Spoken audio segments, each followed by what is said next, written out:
Ah. Tomorrow is going to be very cold. Blessings of Ishvara so that we can understand. So understanding this whole ways of thinking. What is interesting is, just after the class somebody said, anyway this is just all counter arguments. So even if I don't understand exactly what they are saying, what does it really matter, right? If I understand the Vedanta vision accurately, these are counter, so it's okay. If I understand some, I do. If I don't, it's okay, right? It's not like you're losing anything. But the purpose of this counter arguments is that, it's not like whatever comes to our mind we says it. We expose it against what all the other ways of looking at things, and then we show how what Vedanta says holds logic. So it just gives it a little strength, right? So that is the job that it does.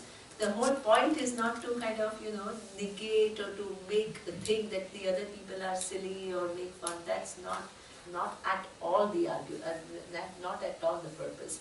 So you have to take it with, how if Einstein and other scientists are entering into debate about whether time and space is relative or absolute, it's not like one people are silly and other people are very intelligent. It's just two people are looking at things differently and they are engaging in a dialogue to establish what is the truth, right? And who is going to win the argument? The person whose that they are saying is not contradicted by logic. The same approach is here, right? That's what adds seriousness to this whole study. Right? It's not just some random somebody telling whatever and getting away with it. Right? But also for us to be convinced, which is the main Yes. thing. Wonderful. We also have to understand. Wonderful. You see a flip side Absolutely. of it. Absolutely. I think, as Avni says, this is really the purpose. Whether there is an outside person with subscribing to this philosophy or not, but all of us, right? As I told you, out of humanity, 99.9% of the people think about world in other than what Vedanta is saying, which is vision of oneness. Right? And they have so many different understandings and so many different conceptions of who they are, what is the nature of the universe, what is the nature of the cause of the universe, right? And we all came with some idea or the other, right? So here we have to test what we think against what Vedanta is saying and see which one stands. Right? So this is a very good point, Avni, that actually, 99.9% of the people in the world, they don't see oneness. They don't see non-duality. Right? So that means that our own understandings are all messed up and our ideas are contrary to what the reality is. So we have to examine our ideas vis-a-vis what Vedanta says, and if our ideas logically fall apart, we have to drop them. Because if we don't drop them, what will happen? Mix-up. Mix-up will continue, and if we try to fit Vedanta into our existing framework, the mix-up will multiply. You understand the level of difficulty that the teacher has in making you see this amazing reality?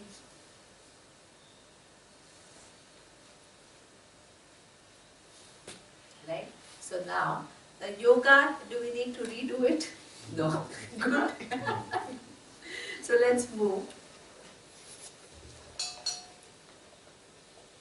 So now, there is another person who is saying, we will read a little bit of Sanskrit. So, it's on page 13 in class 12. Yeah, somebody made a point, and who made that point? I think Carl made that point, that I have not covered yoga in this notes, my notes. Yeah. Yeah, there is Sankhya, but there is no yoga. Now, Nanu इह अपि तत् एव उपन्यस्तं जन्मादि सूत्रेः न वेदान्तवाक्य कुसुम ग्रंथ अनर्थत्वात् सूत्राणां वेदान्तवाक्यानि हि सूत्रैः उदाहृत्य विचार्यते वाक्यार्थ विचारणाम् अध्ययसान निर्वृत्ता हि ब्रह्म अवगति न अनुमानादि प्रमाण अंतर निर्वृत्ता सत्सु तु वेदांत वाक्येषु जगतः जन्मादि कारणादिषु तर्थ ग्रहण ध्याय अनुमानम् अपि वेदांत वाक्य अविरोधी प्रमाणं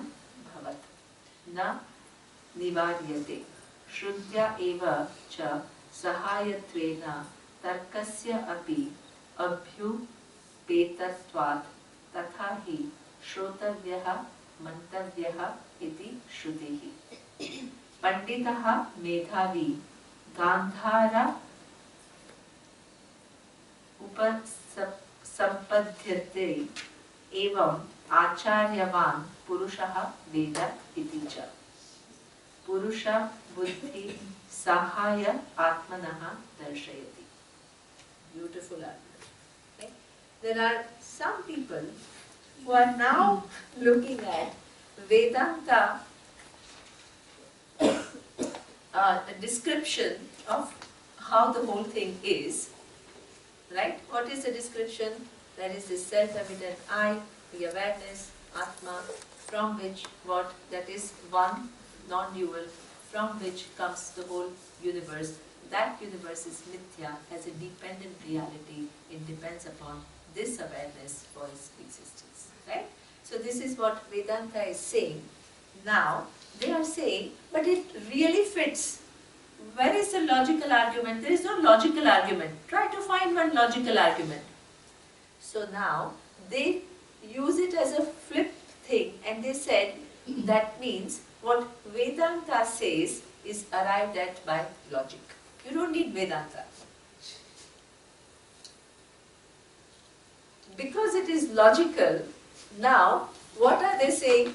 Logic alone can arrive at and figure it out, figure the whole thing out. Then now what? You don't need Vedanta.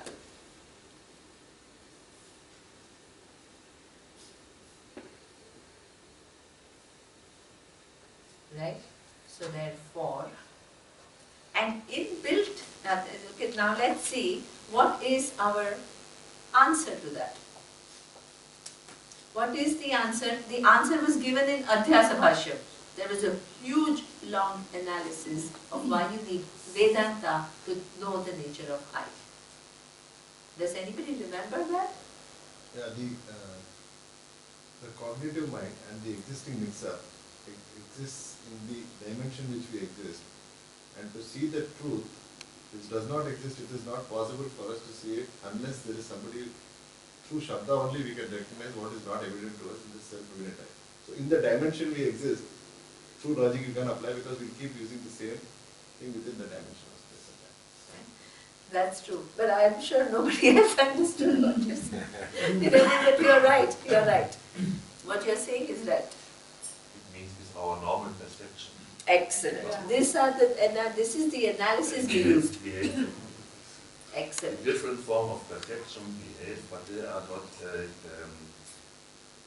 very good okay part. for Excellent. The whole usage of pramana, wonderful part, right? We discussed in length. Now this is not forgotten because it was done many days ago. This is how our buddhi understands things in parts but doesn't use it all to create one coherent vision. Right? So therefore, there was a very in-depth discussion, as Khan says, what our pratyaksha and anumana can accomplish. The means through which we know anything in this world are basically, we talked about 5, but basically 2. What are the 2 basic means of knowledge we have with us? Perception and perception-based inference. Right? Now, perception by definition, this is what Rajan was talking about, can reach where the eyes can reach what? Forms.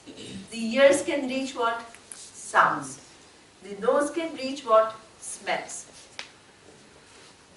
Right? Then the touch can reach what? Feel. And the taste will reach what? Tongue. These are the 5 means of knowledge we have. They are all within time and space, and what about a given thing in time and space.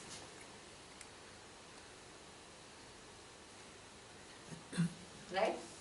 Now, the inference that we use is based on perception or not? It is based on perception. When I say we saw, there is an invariable concomitance. You have to bring back all these memories of things that you have learnt.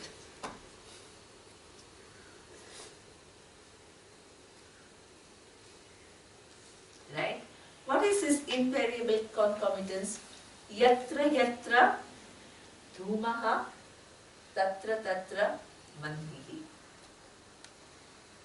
Wherever there is smoke, there is fire. Wherever there is fire, there is smoke. When you use this observation 10 times, what are you seeing? Fire. And then what also along with fire, what are you seeing? Smoke. Next time, you see only smoke and you connect it to fire. This is called inference. You see smoke, but what do you infer? Fire. Why? Because there is an invariable concomitance. Everywhere, every time there is fire, every time there is smoke, it is caused by the fire. So next time, you don't see the fire, but you see only smoke, but you infer what? The presence of fire. This is called Anumana Pramana. Now this Anumana Pramana, which is what we call reasoning, what is the basis of that reasoning? Your pratyaksha. Right? So now, your pratyaksha that you have, which is what? With the help of 5 senses, it is giving you knowledge of what? Objects which are within time and space. Please understand. Whether it was 100 years ago, or it is today, or it is tomorrow or 100 years from now, the domain within which it will operate is what? An object which is within time and space. So object within time and space, you can keep on refining your knowledge. Black holes you did not even know existed, now we have discovered what? There are black holes. Some matter, Surya, what is it matter? Black matter? Antimatter, dark matter, dark energy. All these are ongoing discoveries. Right? But all these discoveries are what? Of things which exist within time and space. There are some observations and then there is inference, very tight logic used to come up with some theories. Now here we want to know the nature of I, and that I happens to be not an object. It is the subject, it is the knower which is never going to be available for perception.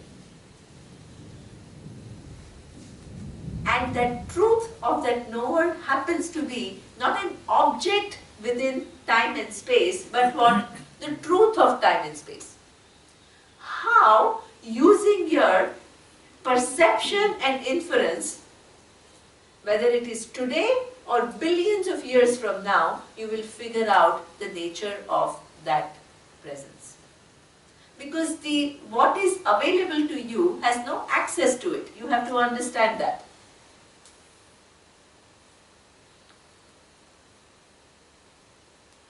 The means of knowledge that are given to you are what? Knowing objects within time and space.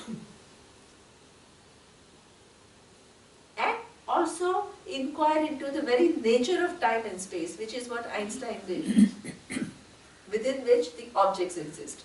That is what your perception and inference can do. But the nature of the knower, which is never available for perception, which happens to be the truth of time and space, how will you ever figure out with what you are given? It's impossible. So therefore, this contention that even through anumana is what? Reasoning, I can figure out what I am Brahman, which is Jagat Karanam. Is it true?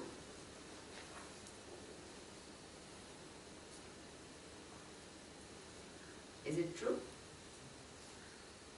No. Why not, Rajan? Can you repeat the question? So, through my inference, because the argument is what? This whole thing I can figure out through inference. Absolutely. For any inference, you need perception. And Atma is the only one thing which is not available for perception. It is because of which you perceive everything else. Now, an extension of this argument is something very important to understand. A lot of people who have scientific mind, they say, right now, science hasn't come to this nature of awareness, but what about in 25 years, they find something else? Or 50 years from now, they find something else.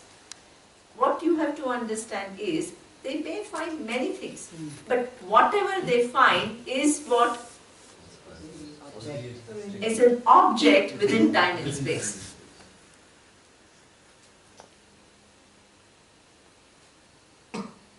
Because that's only what our means of knowledge are only capable of that. Perception and perception-based inference. And perception, by definition, is about what? Objects. Right? So therefore, this assumption that scientists will find something 25 years from now or 100 years from now is not an argument, because what? This is not arrived at through the normal process of science, which is perception and inference.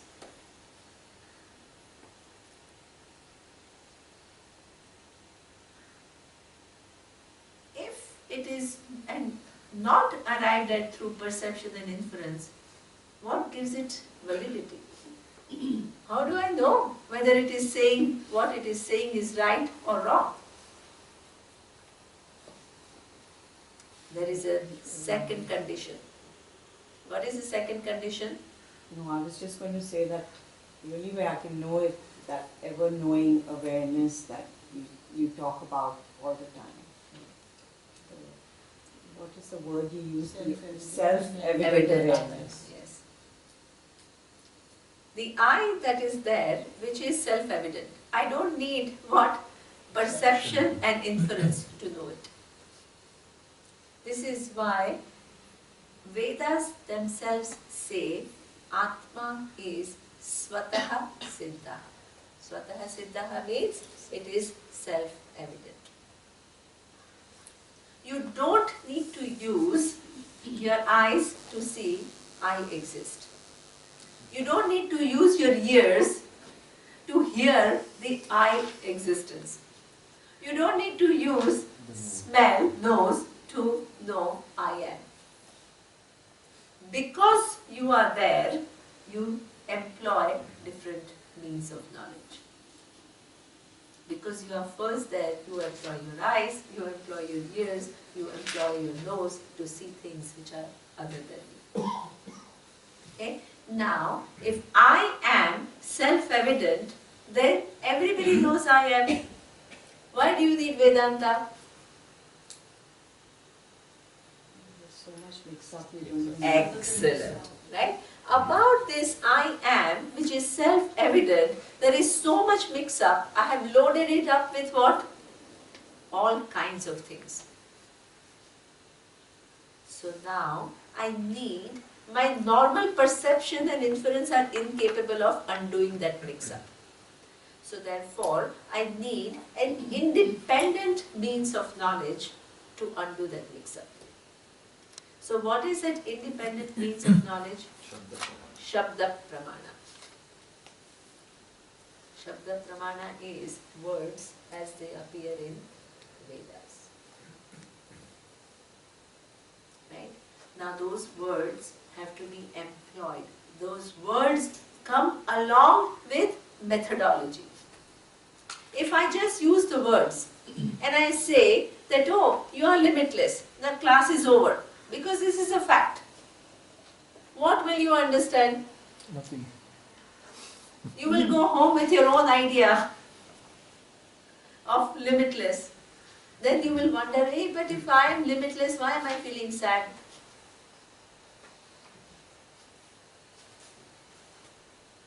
So that means, intuitively what? You can feel anything. One day beautiful and one day like rock bottom you can reach. Is that knowledge? Knowledge is what? Something which cannot be shaken by some, it's not some whim or fancy or anything. Right? So therefore, to have that, about this I and that mix-up, now I need to see myself in a proper light. But in order to see myself in a proper light, just this fact that you are limitless, Brahman, is not going to help me. Because it will only add what? One little concept in my mind. And then what kind of knowledge is it? It is like me talking about E is equal to MC square. Very superficial. What do I know? Hardly anything. Right? But I can easily say that, yeah, matter is energy and energy is matter. But a scientist who has done what physics studied for many years says the same thing. E is equal to MC square. But what he understands? He or she understands a lot more about what they are talking about. So therefore, right, this knowledge of I am the whole or I am limitless cannot be loose sentence.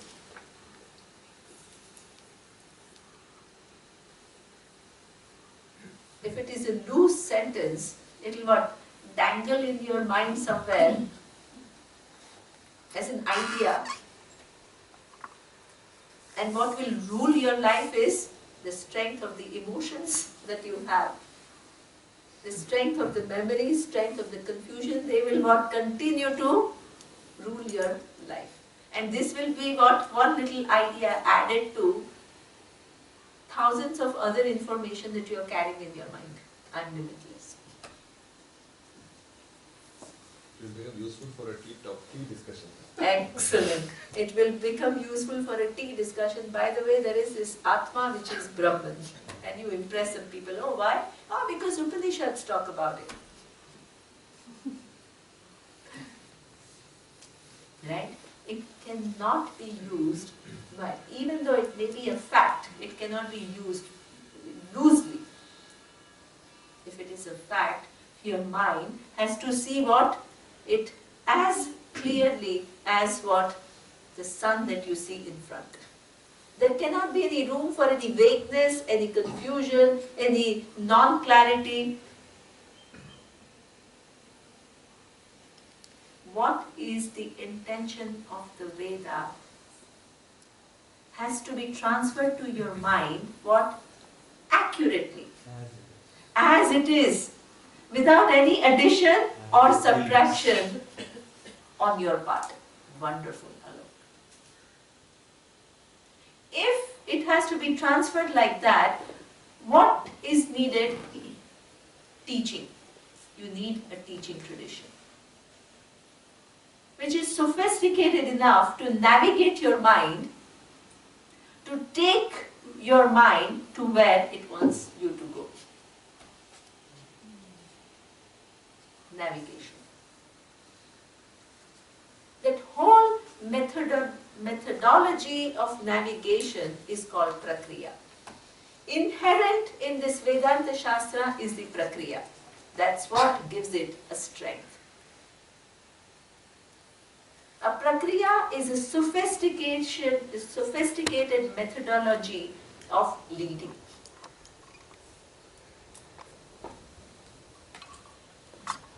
It takes you step after step to what this reality about who you are.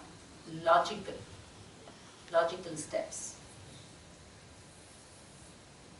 So it doesn't just remain some vague intuitive idea which exists in every culture. Yeah, it's true, maybe true.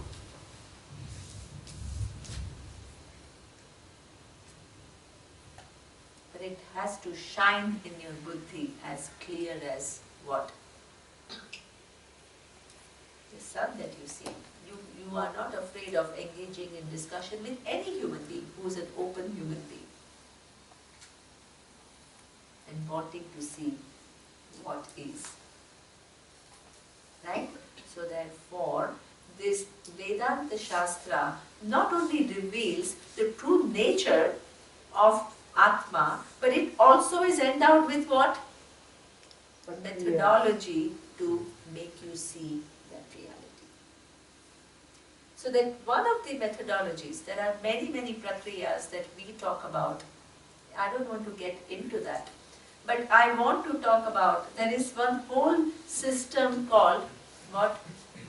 Leading. That leading is what we call Shakha Chandravat Nyaya. If you think about the moon on the second day, how big is the moon on the second day after Amavasya? Very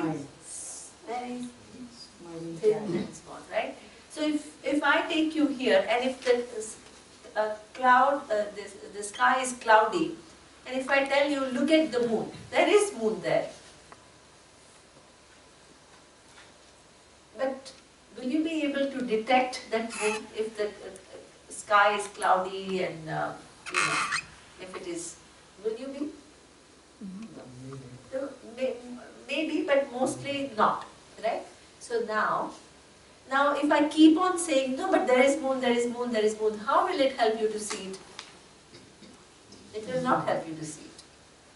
Right? So if I keep on telling you, there is this Atma, which is Brahman, which is limitless, which is Ishvara, all these are facts. How will you ever understand what it all means?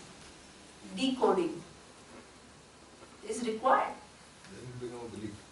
Otherwise it will just become a belief. Right? So there, now, that moon that I want you to see, by repeating there is moon is not going to do anything. I have to lead you to see that moon. So where do I start with? The green tree, that's it. Excellent. I start with the green tree. The green tree has got nothing to do with what? The moon that I want to show you. I first say, hey, look at this green tree. Yes, I see that green tree. Now, look at the top branch of this tree. Okay, now I go from tree to the highest branch. From that branch, go what? Up in the straight line for about, I don't know how many feet. Whatever, no, 100 feet, let's say. Now, then you think, oh, that's it. Now, turn right.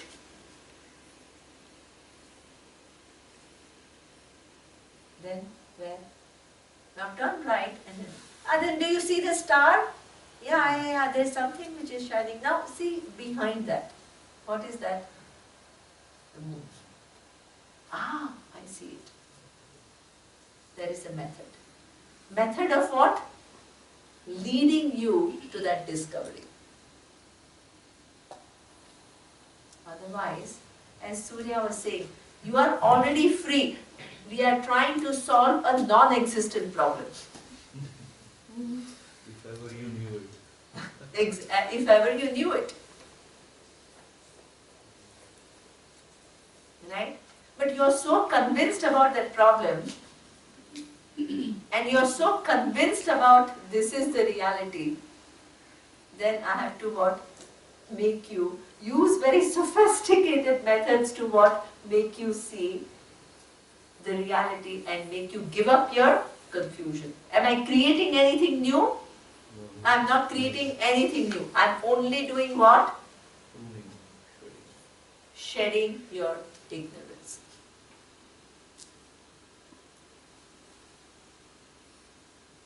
So this whole methodology is what? Shedding your ignorance. Because you are already what you want to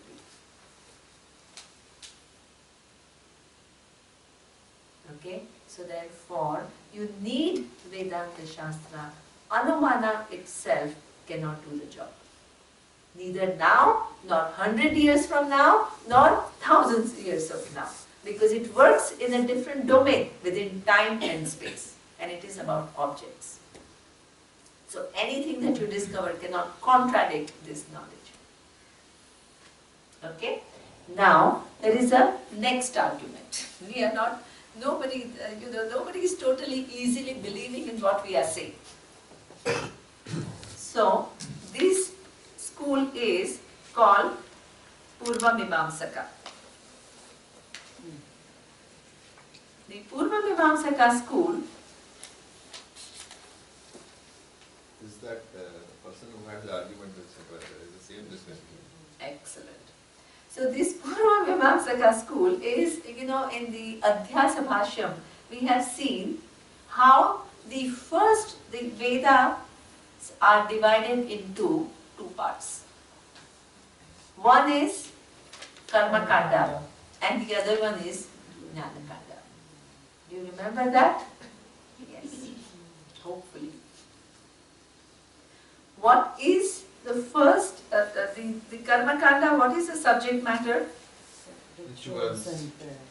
Rituals and prayers for what? For removal of obstacles. Wonderful. To get you, to have you achieve what you want to get.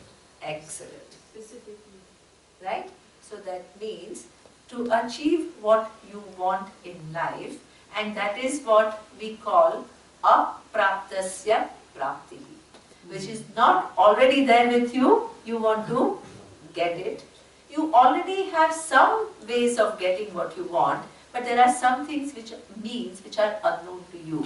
So the first portion of the Veda, what will it do? It will give you certain means to accomplish what you want to accomplish. Some rituals and prayers which will help you. One of the variables, along with your own effort, along with your own skills, which will improve your chances of getting things. Right? Now, according to us, what is Vedanta? Is it about praptasya prapti or apraptasya prapti? There's something that you already Praptasya prapti. You already have. Atma is already Brahman.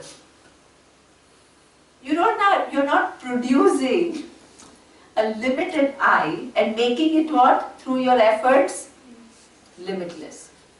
By that process, will you ever get limited person with limited effort and limited result, can it produce limitlessness? Impossible.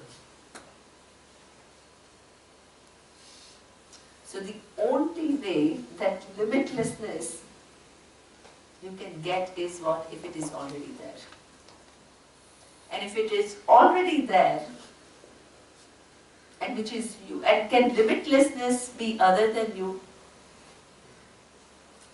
Logic. if you were separate from limitlessness, you will limit that other thing.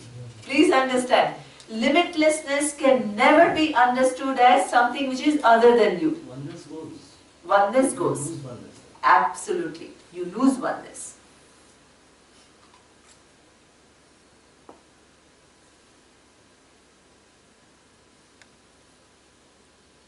No matter how big is that other thing, if you are separate from it, you limit that other thing.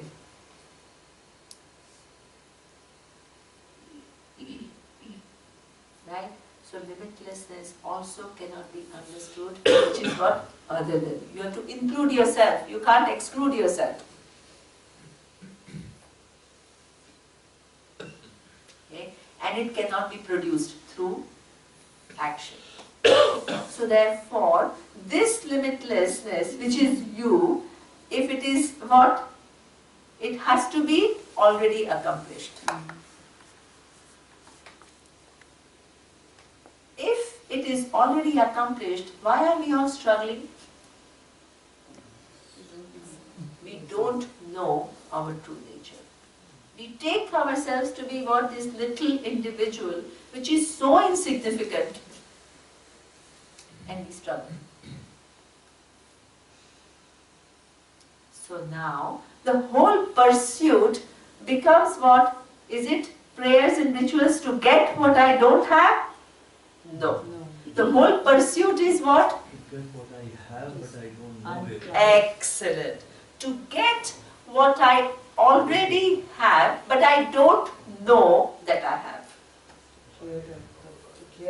What I already am. Let's not talk about I have. What I already am.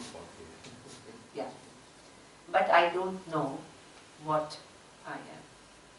If ignorance is the problem, what is opposed to ignorance? Knowledge. So the second portion, which is Vedanta, is unlike Karma Kanda. It is giving me what? Not different means to get different ends, but what? Knowledge of what is. Knowledge of Brahman as I.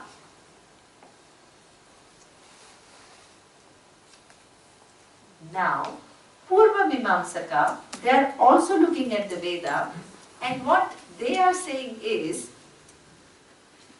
the Karma Kanda portion is, if you look at the physical, unfortunately there is no physical Veda. There used to be a physical book Veda. They must have kept it inside. In that physical book Veda, how big is the Karma Kanda portion? Huge. And how much is Vedanta? Small. What appears at the end portion of the Veda are, by the way, Upanishads. These are the text. And if you look at this Kathopanishad without commentaries, without Adi Shankaracharya's commentaries, how big a book would it be? Small, thin book. If you look at Ishavasya Upanishad, it is 1 page.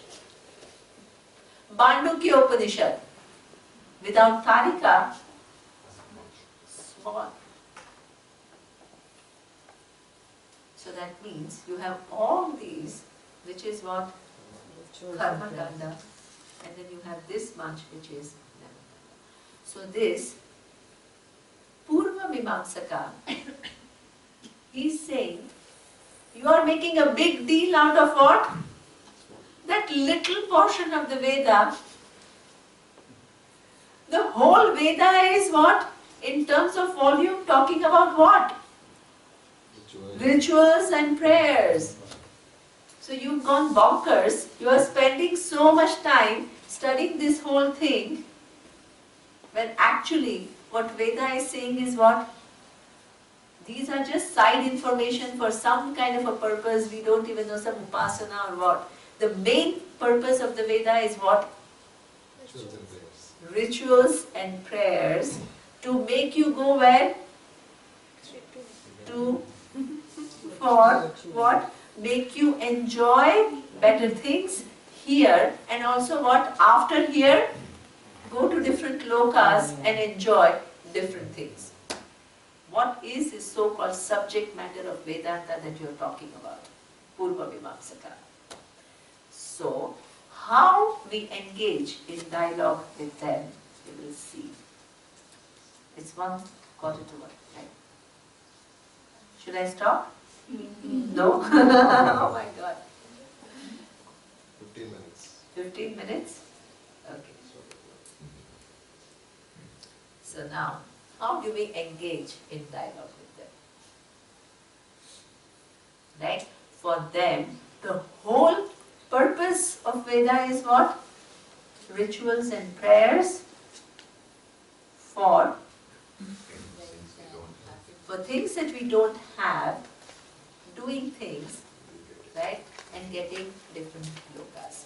And this is a little bit with reference to what Satish was talking about, that when you think, when you go beyond, this is the point that he was making is very, very true, right? So that means our normal understanding of who I am is what? That I am this physical body and subtle body, sthula and sukshma.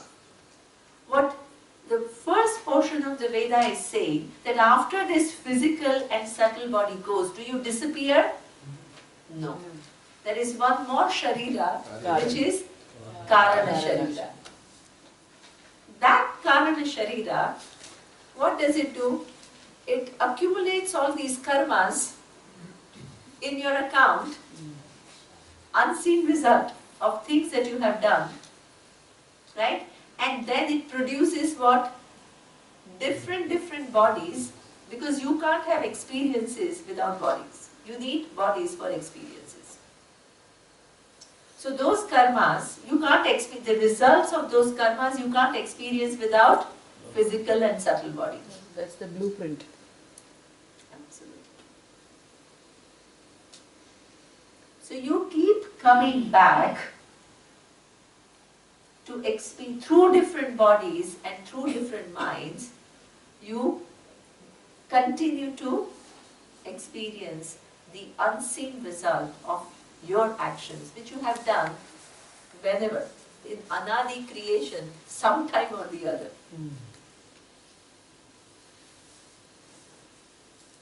Okay? And the whole thing, so that means to our knowledge of Sukshma and Sthula Sharira, it adds one more thing, which is what? Karana Sharira, causal body.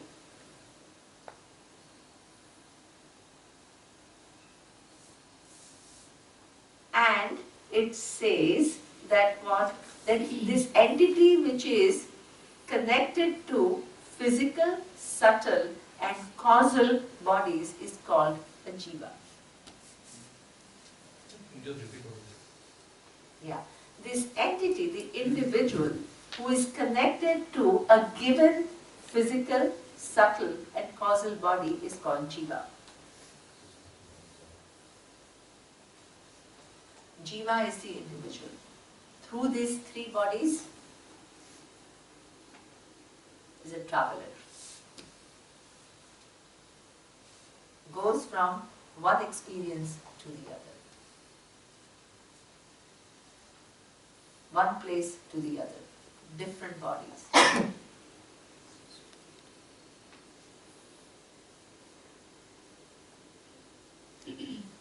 Right? So now, according to the Karma Kanda, what is the purpose of human life? You are that jiva, that is reality about you.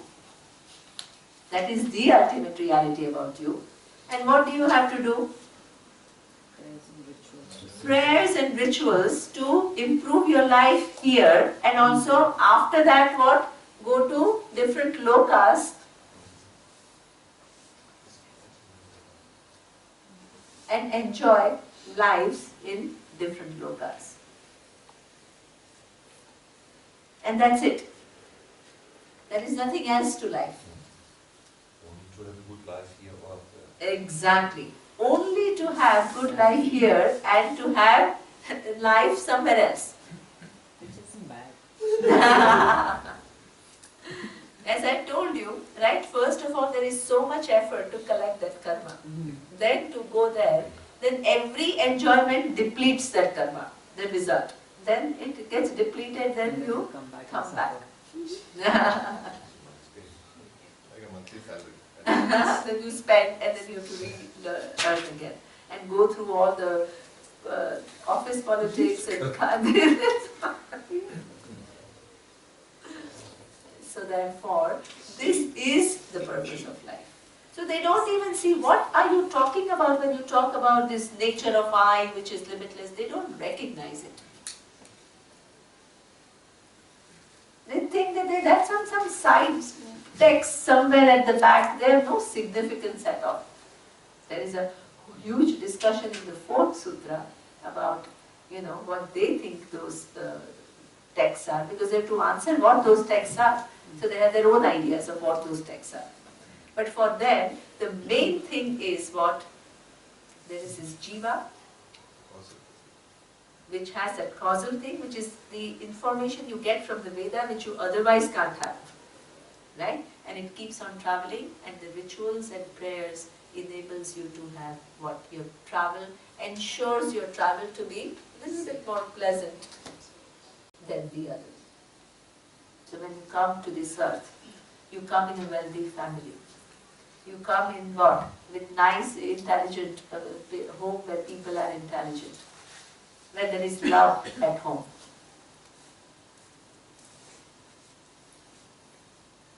Where there is certain freedom, certain nurturing. This is all result of what? Punya. So there is no moksha. Absolutely. So for them, moksha is what? Getting, exactly, going up. Going up to better places and enjoying life, there is the idea of moksha for them. Where are they looking? They are also looking at the Vedas. For them, the Veda is pramana. So their assumption is when you go to other lokas, you don't carry this body anymore. Is that the assumption? You carry different bodies. Different bodies. Yeah. You carry different bodies. It is within the circle what improving. Yeah. Absolutely. It's almost like a Buddhist tendency. Yeah, absolutely. The only difference between every other heaven that they talk about and Veda heaven they talk about is what? Our heaven is within time and space, and therefore it is what? And you go there due to your karma, so your going there is limited for a limited period of time, right? And the place is also limited because it is within time and space.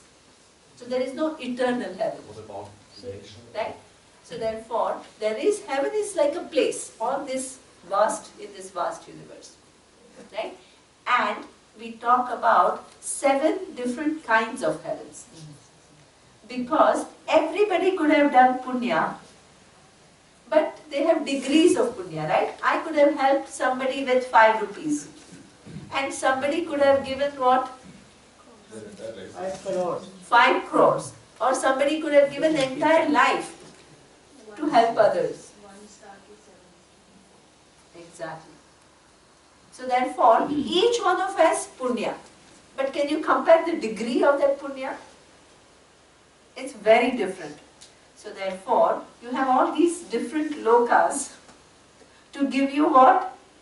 Different forms of enjoyment depending upon what? Punya that you have.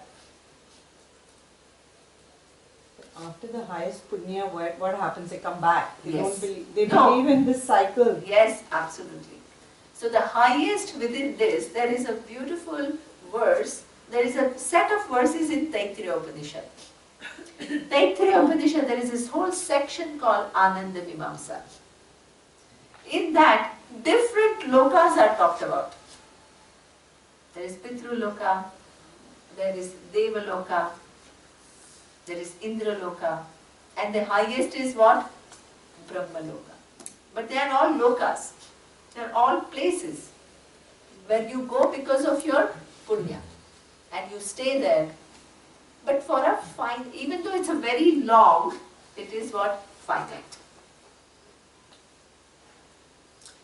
And so when you come back, what do you have to do? Again start accumulating new punyas. So you have to do what? prayers and rituals. So you keep on coming back, follow the Veda, accumulate new punya and papa, and then go what punya, hopefully, and not avoid papa, and go to another nice place. It is like you are working hard, you go on a holiday, you spend all the money, you come back and you earn it, then start earning again, and then what? Go for another holiday and spend it all, and it just goes on. So that moksha is better and better places, right, for longer and longer time. What are they saying about creation? Also, Jivan comes into place. Yeah. So that is something that, in fact, interestingly, the Purva Mimamsakas, they have no Ishvara. They are just saying that these rituals, right, and these things will ensure, but these are some kind of methods through which they don't have the understanding of this all-pervasive Ishvara, which is the truth of life. They don't have, because that portion is what Vedanta portion. So the rituals are performed for There are all whom? these different devatas. Devatas, right? There are all these different devatas. There are all these different entities. There is Indra Devata, there is Agni Devata. So they are also entities. And what about the Navgraha and all of they come here? Yeah, because Navagraha is all, no, there is one planet which is what? The Venus, the other one is Jupiter. But these are all like in the Vedas, I mean in the Vedanta, all these Devtas are actually Ishvara basically with a different name. Exactly. Exactly. This is the knowledge that Vedanta gives, that all that is here is that intelligence. Seeing it from different standpoints, you give different names. But for them, what it is, this whole universe has what? All these principles, and each principle you can invoke to get what? Better and better places. So they don't define creation at all in terms of saying where it came, that they don't talk. So that I don't think they talk, but this argument that they do here, the human purpose and what is moksha is only this much, right? And then there are these devatas. Devatas are all these entities. Are they silent on oneness? They are silent on They are oneness. silent on oneness. They are silent. They are not talking about that. And that's why they become our Purva Pakshas. They become our opponents. Neema, you know some of the mantras like Mahamrityunjaya or Satyam, which insinuate release me from the cycle of life and rebirth. How do they perceive that, and how do they interpret that when they're performing their rituals? So what when they, this mantra, Urvarukam iva bandhanat mrityor mukshiya mamrutat. So they perceive it as, right, imagine you are a Purva Mimamsaka. Okay? You would perceive it as that, you know, this body I have to, let's say, give up. Let me give it up without any resistance so that I can go where? The higher loka. To higher loka. And after And then be there for very long time. So that very long time according to them is Amrutatva. Relative. Everything is within relative. interpretation, you just put it in. They, exactly. But how do we know the lokas exist? I mean, is there any... From Amar Chitra Katha. So that means this is where, I mean, But you said it's there the Upanishad. Yeah, but I mean... yeah, Yeah, the Upanishad. lokas, see, we don't know. First of all, we must realize that the presence of there is Brahma Loka or not, or Indra Loka or not, and all, we can't, because it's not available for our Pratyaksha Pramana. So it's not within our perception and inference. Please understand that, right? That's why Veda becomes a Pramana. If it was available, we don't need Veda to tell us that. But Veda is a Pramana. It gives us information that our eyes and reasoning has no access to, right? But when they give us this information, is it illogical to say that there could be this, how big is this universe? Multiple galaxies. In this multiple galaxy, to assume how big is this Earth? Our Milky Way galaxy itself is what? insignificant. Within that Milky Way galaxy, what? This solar system is tiny. And within that solar system, what? Our Earth is actually a dot. Okay? And then to assume that only there is life, what? I can ask, what proof do you have? You tell me.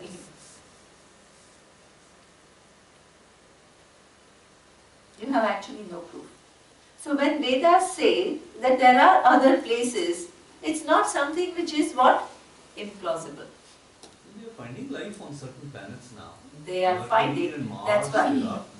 But this is hundreds of years ago, right? They were talking about different places. Different places, for us it seems like a very alien idea, but if you really think about it, right? To assume, you put it around differently, to assume that there is life only on Earth in this whole vast universe is human arrogance. Can I just ask this? So this is Purva Mimamsa, and Vedanta is also known as Uttara Mimamsa. Yes. I thought, this is the first I heard, I thought there'd be much more in common. What do you see in common as in Mimamsa? So that means that in fact there is no, what we say is Purva Mimamsa is useful, right? Why? Because it at least, in your pursuit of Artha and Kama, you will include prayers, you will include some rituals, right? And hopefully one day you will recognize that no matter how much I have, no matter where I go, right, it's not solving my problem, and it will lead you to what? This inquiry into nature of life. So we don't see any problem with Purva Mimamsaka. But Purva Mimamsaka, for them, the only end is only going to better and better places. There is no other end. So they have problem with us. We don't have problem with them. Right? We don't negate. And this is a very good point, Avani, because there is this whole, I don't know from where it comes, that the minute you come to Vedanta, you have to give up your prayers and rituals. This is not true. But the argument is that if you are praying, then you are in duality. They often say. There is no such thing called you're in duality. The presence of Ishvara is everywhere. And in your mind, it does not exist. So now, you bring that presence of Ishvara in your prayer, in your activities. This is relating to Ishvara. Every Ishvara is reality. Where is duality there? There is no duality. So this is a problem. Some Vedantins make Purva Mimamsaka into a problem. For the traditional Vedanta, for them, it's not a problem. It includes that. Just now she said that the Vedanta is the Uttar Mimamsaka. Was that what she said? Yeah, she's right. No, If you study, Yeah, because I did come across a Vedanta teacher who said that all these prayers and rituals, etc., is baseless.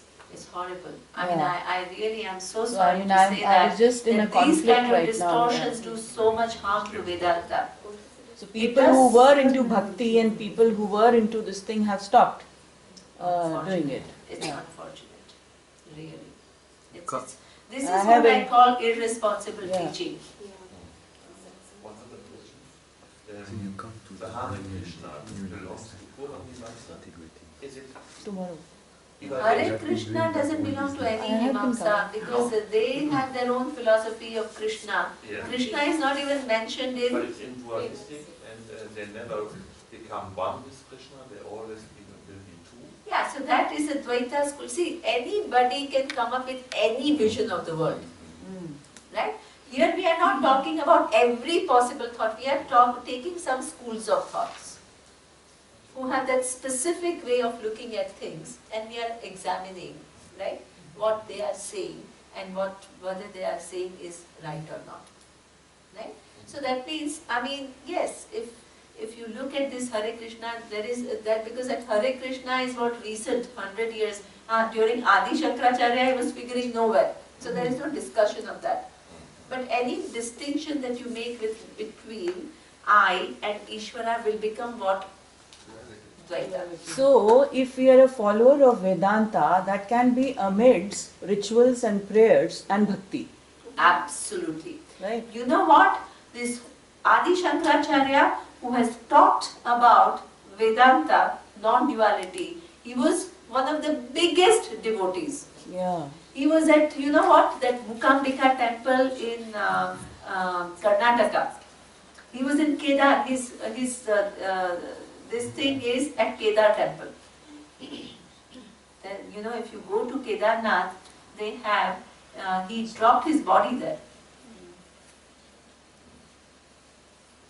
And he has written all these beautiful songs. But isn't it confusing then, the traditional Vedanta and the modern Vedanta? This is what I say, yeah. Neema, that if you don't study and if it's half-baked knowledge, it ends up, you may have good intention, it ends up doing so much harm. That's why being a teacher is a responsibility. Satyam vada, dhrutam vada. You can say what you think, but make sure that what you think is accurate. You understand it and it And then, exactly. Neema, you were talking about this being so many years ago. The fact is that, at least for me, the concept of Hinduism which I understood was this. That's what's being practiced, right, everywhere. No, this Adi Shankaracharya and this whole teaching tradition Yes. of this is going on for years. But I'm saying for the common, like when you go to a temple, when you just This ask is your a Yeah, elders, that's true. There's a I've common seen man, that. that's true. There is a lay, Oh God. lay person's viewpoint concept that of I just have to go someplace and I have to do good karma. And this is so true. What Neema is saying is so true. I had recently, to one of my classes, somebody loves my classes, so they brought this person, right? And she listened to my whole class very carefully, and at the end she says, but you know, I believe in one thing. I said, what do you believe in? Be good, do good.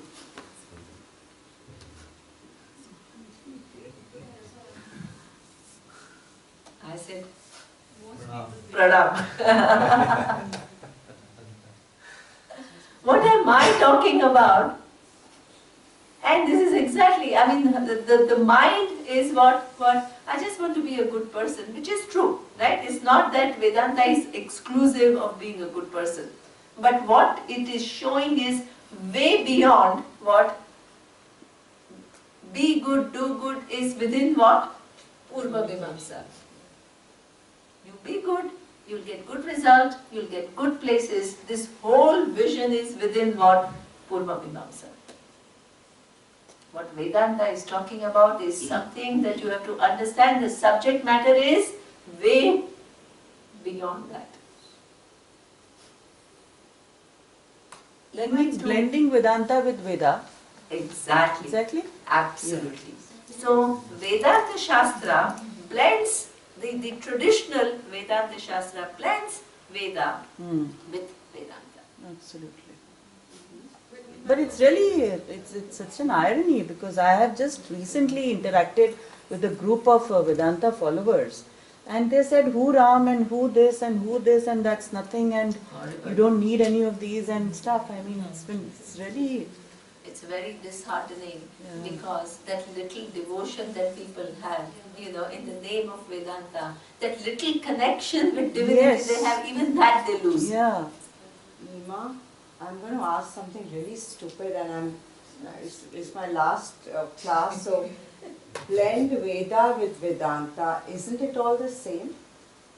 No. Isn't the Veda and Vedanta, Vedanta is part of it, or what is it? I think, see, as I told you, the subject matter of Karma Kanda is fundamentally different from Vedanta, right? This is what I've been talking about. It's first part and Second part, exactly. of the Vedas. The main thing is Veda. So the first portion with the second portion. Yeah, I mean that's what I'm saying. Because if you're saying Veda consists of 1 and 2. True. No, that in that case. Thank you. I was like getting very Yeah, sad the that first I didn't portion. pick up anything. No. What you're saying is right. Okay, thank you.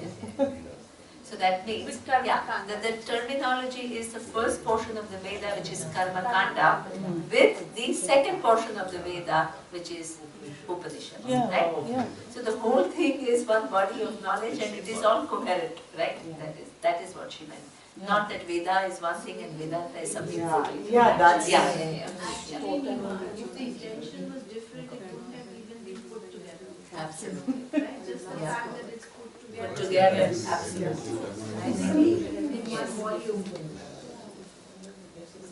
Can I just also put two bits which is not that relevant, but what Khan was asking about the Hare Krishna movement Yes. and the Jewel, I don't think that was the right question. It's more, it's a bhakti movement, right? Hare Krishna. It's a what? Yeah, but it came much later. that's what I said, that it came It's just way a different later. way of, I right? mean, and if you're saying But- within Vedanta you're okay with bhakti, then it's just more emphasis on bhakti and Expression of Yeah. No. Avni, see that the one thing you have to understand, right? Bhakti, even we have it. yeah. We will see in Bhagavad Gita class that the next value is what? Avyabhicharini bhakti. That is required, right?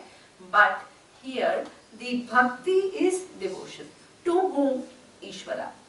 Now, do you take Ishvara as other than you or as what? Something which is all pervading? That is the question. Two people can have bhakti. One believes Ishvara to be out there, external and away, Sitting out there. sitting out there. The other person can say the presence of Ishvara is what? Everywhere. All pervading. Okay, but stretch that point, what I meant was yesterday you So that explained means we could your bhakti can be what? Both Advaitin can have a bhakti and Dvaitin can also have a bhakti. But very different type of bhakti. Right? Because the other one is operating between Jiva Ishvara Bheda and Vedanta is Jiva Ishvara Aikyam. Oneness.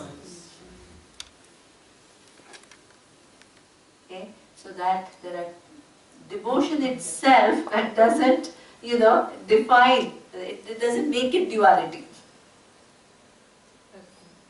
Yeah? So that is a very important point. Thank you for bringing it out because that's very important. Okay? Devotion is very much part of Vedanta. But not the devotion as what? Ishvara is an entity other than me. Yeah, absolutely. So Avyabhicharini Bhakti is something which will come in Gita class. Either today or tomorrow evening.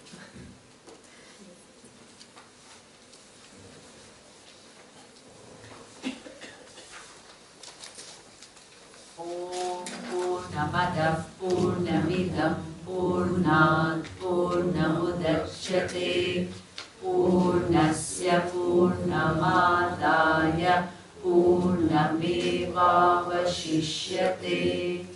Om Shanti Shanti Shanti.